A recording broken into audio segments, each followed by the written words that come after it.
But I think let's put a microscope or a magnifying glass on the people that actually work in the trenches, the people who work in the industry, and let's see what it's like to be one of these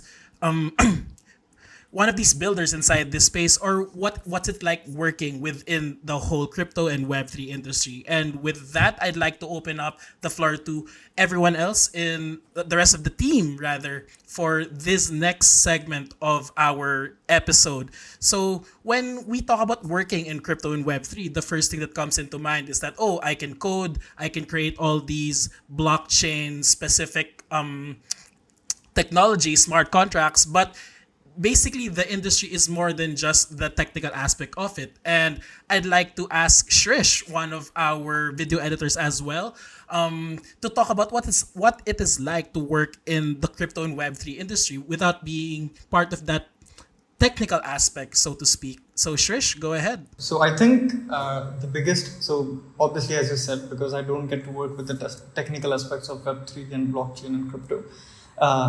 But I think one of the best parts about being in the industry is the passion, because right now all of us, the entire industry is building itself up. So that passion, I think it's very, like, I'm not sure, it just keeps on, like, you can see it all throughout the industry. The passion, it's just there. It's very contagious.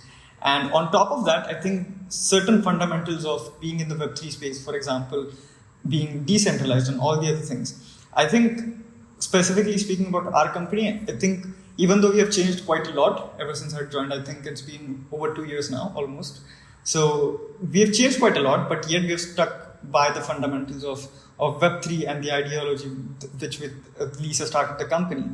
And so overall, the experience has been like, it's been incredibly passionate. It's been incredibly like grounded in terms of, like, we've had our anchor points when it came to company. And then secondly, I always felt like even though I don't get to work with the consultants that much, or I'm not that technically gifted in a lot of ways, but I still feel like I have a voice. My voice matters, and there are a lot of factors where I get to be a part of a conversation. And I think that is something that is very unique to the Web3 space, because I've had an experience working, in traditional companies as well, and it was very different. It was vastly different. And I think that is incredible about Web3, that it is not just a money-making sort of industry, although there's a lot of money involved, there's a lot of finance involved. But I think the important part is there are values involved as well, which makes it really fun and meaningful to work in it. And obviously because as I said, we are building this industry as well, so there are a lot of stakes involved as well. It just makes it, very fun to work in. Thank you so much, Shrish. And I'd like to ask Elliot, our head of remote here at Economics Design, on what the perception of the industry is. And now that you're working in it, what's the reality of working inside the space? So I think I have a quite unique perspective about this industry because I have worked in different parts of it. When I first began in 2016, it was still a very new kind of space for everyone. And I began by actually exploring the kind of technology and what it's going to do for us as society and as humans, not just the interesting stuff around finance and, coming from a finance background, I was interested in that. But what piqued my interest was the real kind of notion that this is a technology that's going to change how we actually interact at a kind of deeper level than what people are thinking. So with that, I wondered how I could actually get into this space. And it didn't feel very approachable at the time, but I just went to a lot of meetups and started exploring the different concepts and ideas, and then started really drilling down into the technology. So I began to teach about the technology and create workshops and, really show that this is a technology that has impact. It can be learned and explored in a really interesting and dynamic way. And, people can learn about it in an easy way as well. Because I think the perception is that Web3 and also blockchain, crypto, whatever you want to call it, is a difficult thing to get your mind around. But actually, when you break it down, it's pretty simple, actually. So, you know, starting from there and then looking and watching the transition from that to now and seeing how the industry has kind of grown and mushroomed, I think for me at the moment, the industry has this perception of it still being a bit of a murky space, but it's not. Just like Lisa mentioned at the very beginning, we have a whole bunch of beautiful things going on. Lots of dynamic personalities, ideas, ideologies, and philosophies being poured into what people are creating. And that's actually the essence of what I really enjoy about Web3. We've got so many different people, so many diverse different perspectives and things happening. And it felt to me like, especially when you look at how we interact as a team, we're from all over the place. And we come together, we have our different notions, our different ways of working, etc. But we move things forward in a way that feels fluid and dynamic. And that is just the Web3 space in its kind of own essence. So yeah, I really enjoy working in Web3. I might not be on the kind of front lines like you guys in consulting, but I understand the space from that perspective, and then I also bring the kind of humanness and the dynamic of how you actually interact through remote working, to help you and everyone else kind of collaboratively move the space and ecosystem forward. I think a very nice thing to tie in what Elliot said and what Trish said is the idea that everyone is very passionate in Web3. And you can tell that very much because one thing we didn't talk about throughout the entire history of Web3 is all the bear markets. And bear markets are absolutely terrible. Fun fact, I created the start of the company because of a bear market. I wanted to study PhD, and then everyone's like, oh yeah, but it's the bear market. No one's going to talk about crypto anymore. No one's going to cite my paper. I'm not going to talk about crypto. When it's comes back again, then I'll do research in crypto again. So I thought, I'm not going to wait for the next bull market. Then why don't I start a company and then we do research and then we can apply the research in a practitioner way. And then I get feedback from, it's not just academic and just working on paper, but I get to put them in practice. And throughout this entire journey, you just meet all sorts of people who are interested to change. People are in general polymaths, and people are really passionate about what they do. It's really heartening to see that. And they always say it's not about the destination, it's the journey and the friends you make along the way. You meet a lot of brilliant people, and it's just heartwarming to know that there are people that wanting to make a change, and this technology provides us the tool to do that, and that's just beautiful. Thank you, Lisa, for sharing that. And yeah, as you mentioned, we have a lot of passionate people here at Economics Design. And one of the other passionate people here are the ones that are not actually seen in the front lines, as Elliot mentioned. We have a lot of passionate people working in the back end, working, and without them, economic design will not really function. So I'd like to ask June, our head of finance, as well, of what it's like to be working in the crypto and Web3 industry. Yeah, well, I think working in the Web3, um, firstly, due to the very decentralized nature of this industry, we have a very distributed and global team. So we always need to collaborate with our colleagues from different time zone, different culture. And so the culture part actually steps um, in a critical manner. So Elliot is also quite very important in this aspect. He builds all the culture, and that's how we actually collaborate with each other seamlessly.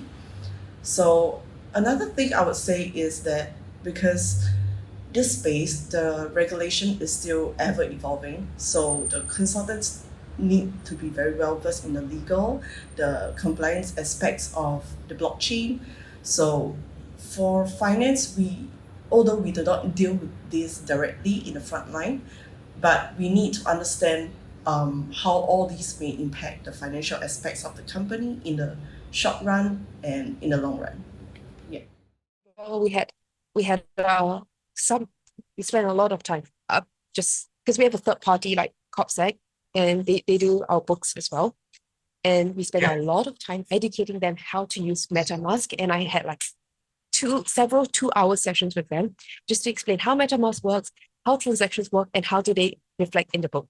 Yeah, they didn't really understand that. So thanks, Jude, because you were always the one there speaking to them and getting them involved as well. They're not Web3 at all, but they have to do these things because we are a legitimate company that has to pay taxes. Thank you so much. And lastly, the last member who we haven't really gotten to hear her voice yet, Aiko. So what is it like to be working in this industry, and how do you find it so far? Thank you, Enzo. Hey there. Um, Actually, for me, it's kind of a different perspective as well. Um, Working in crypto or Web3 is very, very, very new to me. I've never been exposed to crypto even before economics design. I was only aware of its growing popularity as a trend, but I haven't delved deeper into its details. Uh, I thought, I even thought I was the only one who's left behind. But in this journey, I know I'm not alone. I am part of a vibrant community that is driving the crypto or Web3 revolution forward. So as I continue to immerse myself in this space, I anticipate the discoveries that lie ahead, the relationships that will be built. And actually, I got into different industries, but I feel that this industry is on a different level. When I took my first steps in economics design last year, 2022, I felt that working in crypto or Web3 is quite challenging and exciting at the same time. Moreover, through Lisa, I also witnessed that the sense of community in within crypto or Web3 is awe-inspiring.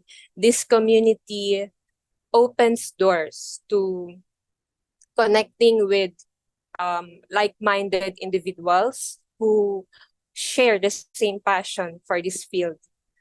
Also, working in crypto or Web3 has provided me with um, a profound sense of purpose and an unwavering excitement for the possibilities I mentioned earlier that lie on the horizon. It's a space where challenges are embraced, um, knowledge is continuously sought, and transformation is not only witnessed but um, actively participated in. And lastly, given that this is that its industry is known for its fast-paced environment, I feel grateful that I'll be updated and learning continuously about, let's say, emerging technologies and especially fostering problem solving and, of course, transformation. Thank you. That's really insightful, Aiko. All that learning for someone who's actually new to the space. So that's also a benefit for you as well as you get to expose yourself to the different trends in the industry. And as mentioned previously by one of my colleagues, basically economic design is a company that's all over the world. So we have colleagues from Singapore, the Philippines, Canada, Brazil, India, um, Thailand slash England. And basically we have a remote first culture. And I'd like to ask again, welcome back, Elliot, to try and talk more about establishing that remote first culture. So I think we've discussed a little bit around the philosophies and ideology of Web3. I get the sense that when I first came into this space, it was a very different industry and ecosystem and community. It felt vibrant, open, and people actually were willing to share their knowledge. They wanted to get to know one another and just explore what was going on. And for me, that was a very different situation to my previous life in the finance world, which is very much a closed ecosystem, and you need to know certain people, etc., in order to do something or move through the space. So for me, taking that essence of what Web3 and blockchain crypto is and feeding that into a remote first environment like we have here, the first thing that I really focused on was what can we do to open up the communication of information and also make sure that it is accessible and transparent, and you have the ability to tap into whatever you need, wherever you need to get it. Because we are all over the place. We have multiple different time zones, and that comes with beautiful challenges around how to actually come together. But if you open up the doors and go default open with the knowledge, the information, and then also the spaces and places that you can come together, it creates a far more kind of smooth and fluid way of being able to collaborate and just move things forward. So that's really the first thing that I would share is when we looked at how we wanted to mold and craft our remote first environment, the first thing was default transparency, default openness, and just making sure that we all have the ability to find information. So we use things like Discord to communicate if it's more in a rapid pace, and then also our Notion system, which allows us to collaborate at a deeper level. And I think both those tools have really helped us to come together, get the knowledge, and move things forward super quick. Thank you for that, Elliot. And yeah, I'd like to quickly shout out our colleagues from the US as well. I forgot to mention. And we also have colleagues from Serbia and Indonesia. So yeah, forgot. Sorry about that, guys. Just forgot about it. And yeah, I mean, I want to hear with the others as well. Okay, we're in a remote first culture that Elliot really made an effort on establishing in economic design. And how about the consultants or the people in the back office? How do you find this remote work culture that we have at economics design? And the floor is open. Anyone can just speak. I think it's definitely, it's a great experience. Having worked in large offices and I used to work up in San Francisco in the financial district, and every day you're going into the office, you're in there by 9, you're racing for the train by 4:15, and it is very rigid and isn't necessarily adaptive to people with families and people just in the kind of the new work culture that we have now. So, one of the great things about working remote is you can really set your hours. Sometimes you wake up at 6 a.m. to do a podcast. Other Sorry times you can about work, that. other times, you can work into the evenings and you can have a couple of hours for the family in the afternoon. As long as you're getting stuff done, that flexibility is really nice. Yeah, I can hop in here and contribute with my 2 cents. But I think the key word that you mentioned is flexibility. A lot of things we talk about here is that Web3 is a very new industry and that everything that we're doing is experimentation and it's trying to push new ideas and create new ways of doing things. So I think the remote culture only kind of like reinforces this mindset so that you have the responsibility of doing whatever you have to, you know what you have to deliver, but at the same time you have full flexibility to do what you think is best for the company. So I think yes, the routine part is very good, so not needing to spend time in traffic and all of these things are definitely a plus, but I think that at the end of the day is really a flexibility for your routine that you can apply in other things. So yeah. I'm gonna tackle this from another angle. So I think we can all agree with the fact that it gives us flexibility that also comes with the challenges of multiple time zones and all that kind of stuff. And we got used to it and we put the processes in place. And I have to say thank you mainly for Elliot because he was leading all those efforts. I'm going to attack this from the angle of working remote is cool, but there's something that we miss from working at an office, which is the human interaction, the physical interaction of being at the same office with other people and taking a coffee break, for example, with your colleagues. And on that front, we did a lot of efforts as well to make sure that we also socialize. We're not just having meetings to talk about like work, we also have meetings to talk about what's happening in our lives, to socialize between each other, to become friends. And they do have an impact on the way we collaborate and the way we help each other. And also having physical meetings, like meeting in person with people, like having to see them and touch them and interact with them and have a drink with them, also creates a bigger bond. So that human touch point and human side is something that we cannot forget about, because no matter how great our remote culture is, we're all humans and we interact with humans, and we need to keep that in the back end of our mind. We're not just like we're not just like employees or numbers.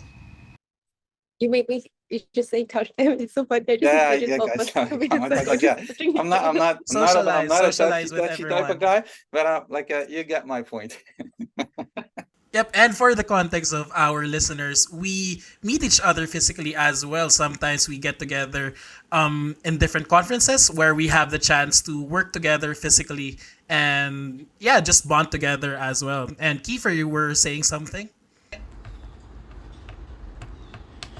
Yeah, I think it's just to add on to what Femi was saying about some of the importance of having quality, or adding on in terms of having the importance of quality remote culture as well. So not just the idea of working remotely versus in person, but just thinking about what can be done effectively synchronously versus asynchronously. For example, I previously had a remote job that I don't think did remote very well. It was entirely asynchronous messages through Telegram. Never had a Zoom call, and wasn't really great for actually connecting with people or having the most efficient communication at times. And so there's definitely different varieties of effective remote work, and I think this company is doing a good job of exploring different ways to do that and continually improve. Yep, I like one you highlighted about the asynchronous communication, because it's not just about us meeting together physically or meeting together at the same time, but then all about that flexibility of talking with each other through the different tools that we use, especially through Notion. Elliot, sorry, you were about to say something? Just that I find it funny that Zoom thinks that they can't do Zoom anymore. So, they've asked everyone to come back to the office, and they are the kind of pinnacle and spearhead of remote working. I find it funny that is happening at the moment. And that's a trend, actually, that a lot of companies are like asking their team to come back to their office because they haven't figured out remote work. And I'm not saying that we figured it out at all. And I'll be the first one who is first in charge of actually moving the remote culture forward. But I'll be the first one to admit that we can do a lot more to bring us together as a team and get to know each other, etc. But I think that by having someone dedicated to really focusing on remote working and thinking about how we come together, and you'll always hear me speaking about how do we get the human in there, right? It's not just about, text on a screen or speaking to, squares on a box. It's really about being intentional with how you bring people together and create those spaces and places to build an understanding of not just us work beings, but we are whole human beings, right? So it's really important to understand that. So I just wanted to share that, and I'm enjoying that, we're not remote first. We're remote first, but we're not remote only, is what I usually say. And that's been really beautiful to, meet a couple of you guys when we came together in Kuala Lumpur. And that was one of our ways of coming together and just moving from the digital to the physical. And we didn't touch each other, but we definitely enjoyed seeing each other, right? For That sounds sure, like Elliot for just sure. scheduled our next company offsite. So, let us know when and where that's going to be. Yeah. I nominate And Bali. Yeah, here, that's lovely. Sure. Bali, Crypto Hub. let's go, let's go. We can meet each other in the Philippines as well. So Aiko and I don't have to travel far. But yeah, I also would like to hear from Shrish about this remote first culture. Go ahead, Shrish. Yeah, I think everyone has already talked about a lot of stuff, a lot of perks of being a remote first company or remote or working in a remote environment. But something I think that is very personal to me is the fact that we are remote. For now, we are working all remotely, and yet there's like incredible degree of trust involved as well. Like I never like it's as I said, it's almost been like 2 years for me working in the company, and I don't remember a single day that I was being micromanaged. Like Lisa never asked me, "Where's the video? What is going on?" And I think one of the reasons is Lisa's emphasis as a company founder on accountability. Like we'll give you the freedom, we'll give you the flexibility, but you have to get your job done. And a lot of us have been doing that happily. Like there's not been any friction. One other part, which is kind of related to that, is also how snappy the communication is. Because I think this is also where Elliot has sort of divided communication into two parts. There's the Notion system and then there's Discord. So I also, like, despite the time differences, I don't remember a day where I had to wait like 4 to 5 days for a single reply.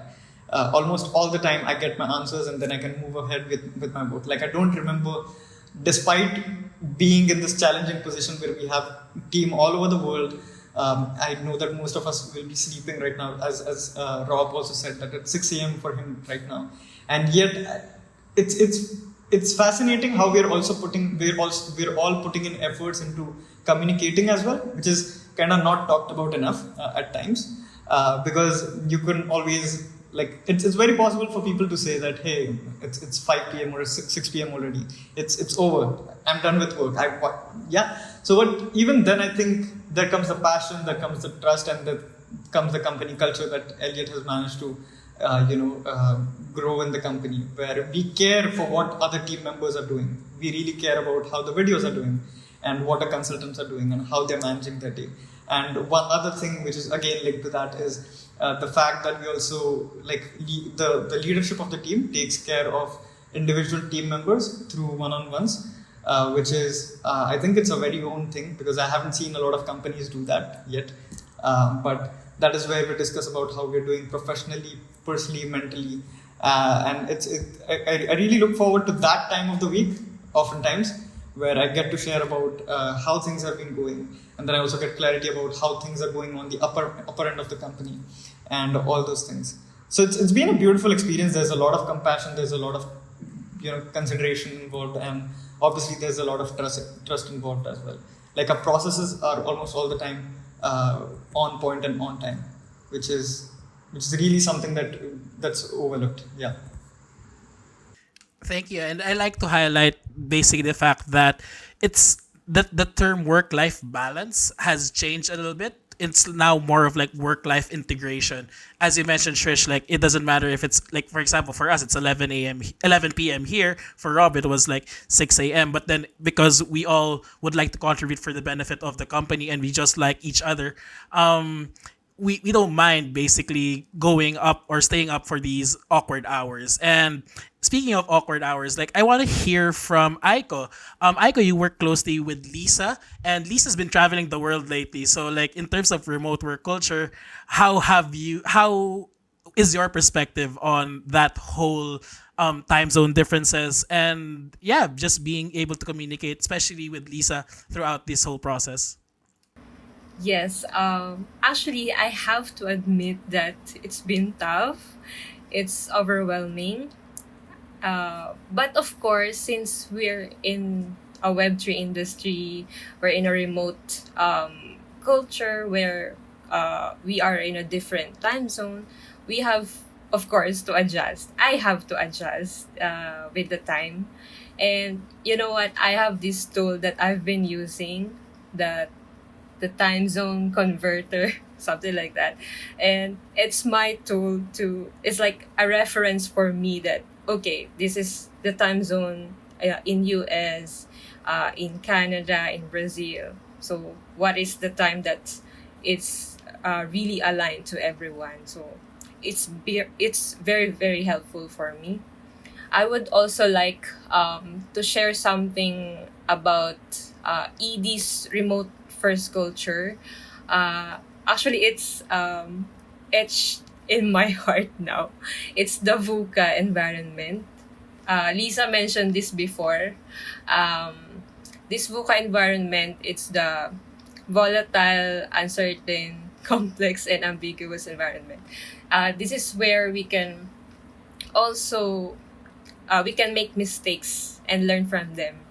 And these learnings can lead to consistent professional improvement and growth. Economics design is, a great workplace to establish this remote first culture. As like Rob said earlier, we are also given freedom, the flexibility in the things we do for work, especially time for our family and leisure as well. We can work anywhere we want, wherever we're comfortable working. Also, aside from freedom, we're also given responsibility to do things on our own way, or decide on our own for as long as it's aligned to our purpose, goals, and results. And lastly, we also establish transparent communication where we feel comfortable asking questions, seeking support, and sharing our thoughts. Is like fostering a sense of belonging in our organization. Thank you for sharing that, Aiko. And the last member of the team, June, would you like to share your thoughts on the remote first environment, especially how it has changed from when you first started at economic design to where we are now? Well, I think the very huge difference that I can see is actually everyone spoke about it already. It's actually transparency. I can see a lot of improvement in this area. So when I first joined ED, most of the information was sort of really being kept to each team or ourselves. So, like for example, for finance, we don't really share anything with anyone. So it's only maybe Lisa will know what I'm doing. So currently, we actually have this culture that okay, finance is doing this, each team is doing this. So just to let everyone know what each other is doing. So it's sort of we break the bubble of everyone that's inside this bubble, as Elliot said before. So I think it's quite cool to understand from this area.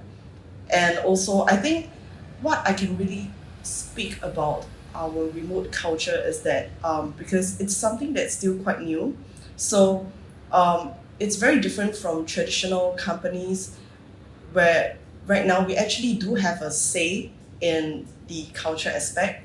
For example, if we want to provide feedbacks or speak about how we feel about the culture that we are building together, we can say that, and then we can always improve on it. It's not the end yet, so we are constantly improving. So everyone's feedback is always welcomed. So I think I do really appreciate that.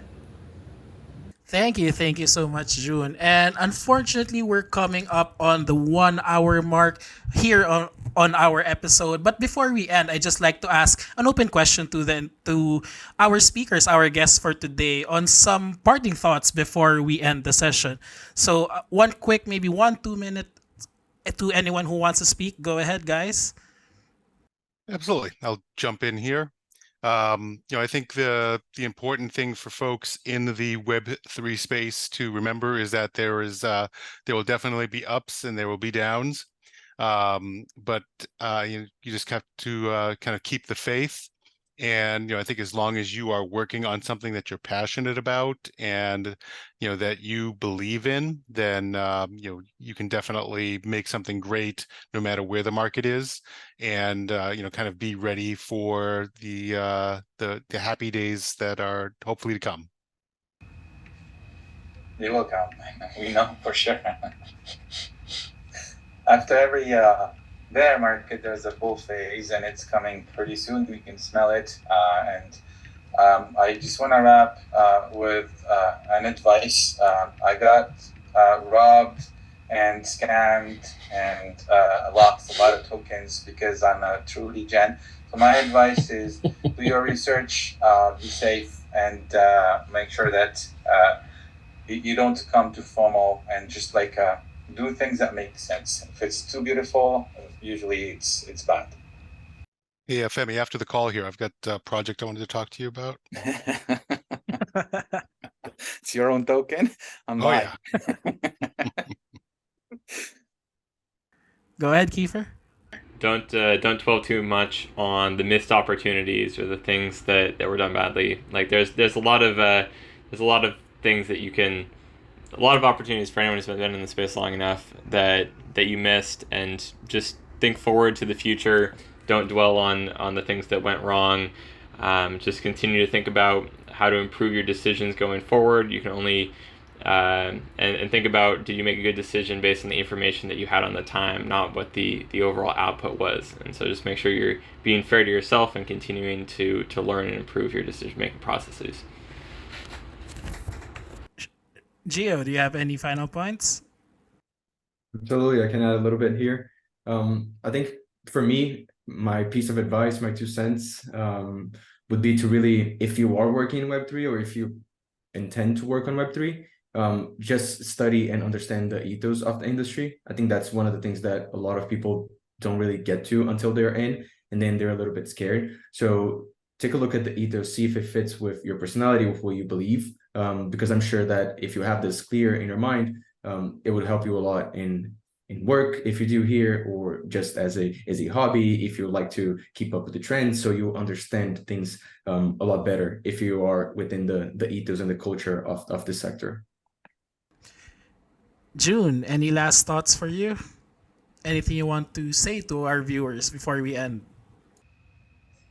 Well, I think just Web3 in this industry, this remote culture, it's very new, but I think people shouldn't shy away from this. I think this is the future, so I guess people should just embrace it and really try to learn more about this space. I believe this will definitely benefit you in the future. Aiko, parting words. Yeah, for me, not everyone has the privilege to gain insights and learn from this space, but I'm just so fortunate to have had this chance to learn from economics design, especially when it comes to understanding the company, the Web3, the blockchain, and even some of the valuable life lessons we've shared together, especially the importance of the purpose and our passion. Also, I would like to take this chance to support women as well in Web3. The involvement of women in Web3 is, I think, is very great help in amplifying the voices of women.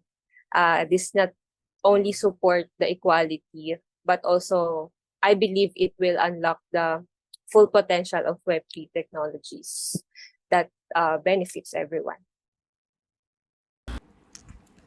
Thank you, Aiko. Elliot. So I just want to share that I appreciate all of you for enjoying, or maybe not, my experiments when it comes to our remote first culture.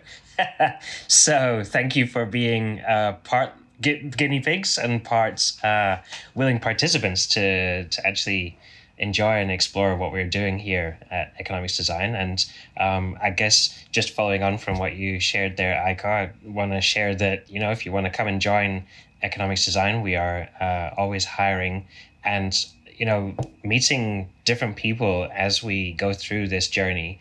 It's really inspiring to see that Web3 as an industry still is capturing people's attention. As much as there's AI and ChatGPT and all of the other shiny stuff going on, there is still real attention and interest in Web3. And so don't discount it as a space for you to explore both who you are and also what perhaps you want to do with your next phase in your career, or just in what you're actually looking to be interested and curious in, whether it's personal, professional, or whatever it might be. So yeah, thanks for being part of it. And last but not least, Lisa, go ahead. I think today what we shared is a little glimpse of what the history of this space has been.